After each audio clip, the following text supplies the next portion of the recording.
জাতীয় নাগরিক পার্টি এনসিপির আসল মালিক কে? কাদের টাকায় গঠন করা হলো এই নতুন রাজনৈতিক দল? এই দল যদি নির্বাচিত হয় তবে এই দলের প্রধানমন্ত্রী কে হবেন? আসসালামু আলাইকুম ভিউয়ার্স। বাংলাদেশের রাজনীতিতে ছাত্র জনতার নতুন রাজনৈতিক দল জাতীয় নাগরিক পার্টি আত্মপ্রকাশের পর থেকে চলতেছে নানামুখী আলোচনা সমালোচনা।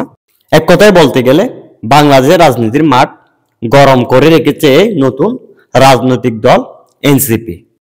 নতুন এই রাজনৈতিক দলের আহ্বায়ক হিসেবে রাখা হয়েছে জুলাই অভ্যুত্থানের নেতৃত্ব দেওয়া ছাত্র জনতার আস্থাবাদন ব্যক্তি জনাব নাহিদ ইসলামকে।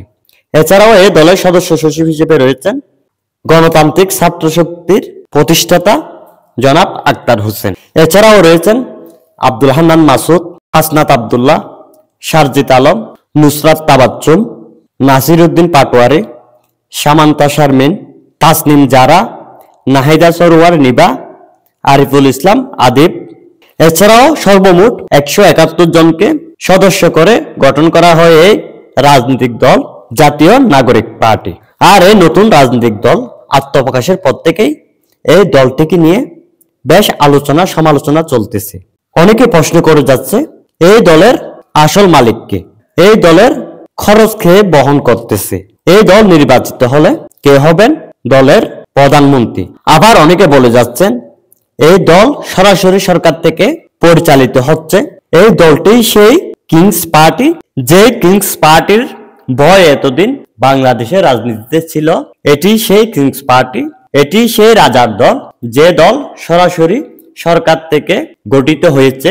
এই দলের আড়ালে রয়েছেন ডক্টর মোহাম্মদ ইউনূস এবং এই দলের সমস্ত খরচ ব্যয় করতেছেন অধ্যাপক ডক্টর মোহাম্মদ ইউনূস। এই দল যদি আগামী সংসদ নির্বাচনে নির্বাচিত হয় তবে এই দলের প্রধান হিসেবে নিয়োজিত হবেন ডক্টর মোহাম্মদ ইউনূস এবং ভবিষ্যৎ বাংলাদেশের প্রধানমন্ত্রী হবেন ডক্টর মোহাম্মদ ইউনূস। অনেকে বলে যাচ্ছেন ডক্টর মোহাম্মদ ইউনূস 2006 সালে যে রাজনৈতিক দল আনুষ্ঠানিকভাবে গঠন করতে চেয়েছিল বাংলাদেশ নাগরিক শক্তি নামে, এটি সেই দল ভিন্ন রূপে বাংলাদেশের রাজনীতিতে যুক্ত হলো। ডক্টর মোহাম্মদ ইউনূসের সেই সময়ের সেই রাজনৈতিক দলের নাম ছিল বাংলাদেশ নাগরিক শক্তি। আর 2025 সালে ছাত্র জনতার যে নতুন দল আত্মপ্রকাশ করলো সেই দলের নাম রাখা হয়েছে বাংলাদেশ ন্যাশনাল পার্টি। আর এখানে অনেকে বলে যাচ্ছেন এটি সেই দল, শুধুমাত্র শক্তির জায়গায় পার্টি যুক্ত করা হয়েছে। এই দলের মূল মালিকানায় রয়েছেন ডক্টর মোহাম্মদ ইউনূস। ডক্টর মোহাম্মদ ইউনূস তার সেই পুরনো স্বপ্ন বাস্তবায়ন করতেই এই নতুন দল গঠন করেছেন এবং এই দলের সকল খরচ বহন করতেছেন ডক্টর মোহাম্মদ ইউনূস। এছাড়াও এই দল যদি কোনোদিন ক্ষমতায় যেতে পারে তবে এই দলের প্রধান হিসেবে যুক্ত হবেন ডক্টর মোহাম্মদ ইউনূস। প্রিয় দর্শক, এই ছিল আজকের ভিডিও। এই নতুন রাজনৈতিক দল নিয়ে আপনার মন্তব্য কি অবশ্যই কমেন্ট বক্সে জানাবেন। ধন্যবাদ।